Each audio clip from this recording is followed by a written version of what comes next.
morning everyone सबैलाई मेरोबाट म विवेक साई कतिजना चिन्नुहुन्छ कतिजना चिन्नुहुन्न सो मिलाएर भिडियो हेरिदिनु होला है म त्यही भन्न चाहन्छु म चाहिँ अहिले यस्तो ठाउँमा छु चाहिँ भोपाल ठाउँमा छु यस्तो यहाँ सक्नुहुन्छ माथि चाहिँ पारि त्यो डाँडातिर हिउँ पनि छ र यहाँ चाहिँ माथि चाहिँ बोर्डर छ चाइना बोर्डर छ यहाँ माथि चाहिँ है सो देख्छ यहाँ चाहिँ भित्र अगाडि चाहिँ बजार यो चाहिँ माथि चाहिँ के भन्छ जिल्ला छ यताको है सो म बस्ने चाहिँ क्वार्टर चाहिँ यही हो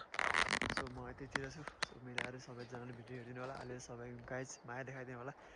र अलिअलि थोर चाहिँ भ्यू आउनको चाहिँ कम भइरहेछ सबैले है मिलाएर यसो भिडियो सिडियो वाच गरिदिनु होला त्यही भन्न चाहन्छु म अनि अहिले चाहिँ यस्तो ठाउँमा छु कि म चाहिँ पुरै हिउँ मात्रै रहेछ समथिङ यहाँ चाहिँ घाम पनि लागिरहेछ है पारितिर घाम पनि आइरहेछ सो म अहिले चाहिँ यतैतिर छु देख्न सक्नुहुन्छ हाम्रो चाहिँ बस्ने ठाउँ चाहिँ यही हो घरसर सुकाएको छ हिउँ चाहिँ कति छ भने समथिङ 2 फुट जतिकै होला कि है 2 फुट जतिकै छ 2 फुट हिउँमा चाहिँ पढ्नु चाहिँ बवाल मजा आइरहेछ स्याउको बोटाहरू पनि छ देख्न सक्नुहुन्छ यस्तै नै हो यस्तो रुखहरू पनि पाइन्छ धुपीको रुखहरू है त्यही नै हो गाइस सबैले मिलाएर सो माया गरिदिनु होला नि भन्न चाहन्छु हाम्रो चाहिँ के भन्छ विवेक साई भ्लग छ मेरो चाहिँ च्यानलको नेम सबैले गएर सब्सक्राइब गरिदिनु होला गाइस माया देखाइदिनु होला म त्यही नै भन्न चाहन्छु अरू पनि के नै भन्नु र है त्यति नै हो गाइस है सबैजनाले माया देखाइदिनु होला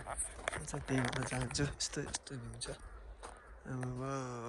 यस्तो भ्यू चाहिँ देख्न पाउनुहुनेछ मसँग जोडिएपछि सब्सक्राइब गरिदिनु होला गाइस जतिको त माया देखाइदिनु होला है सबैजनाले माया चाहिँ पुगेन क्या हजुरहरूको है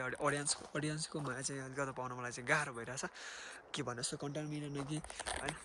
पहिला बोल्दा चाहिँ अलि अप्ठ्यारो हुँदो रहेछ कि के बोल्नु जस्तो होइन के गरौँ के बोल्दा के बिग्रिन्छ कि अलिअलि भन्ने पनि हुन्छ नि त है त्यही भएर सो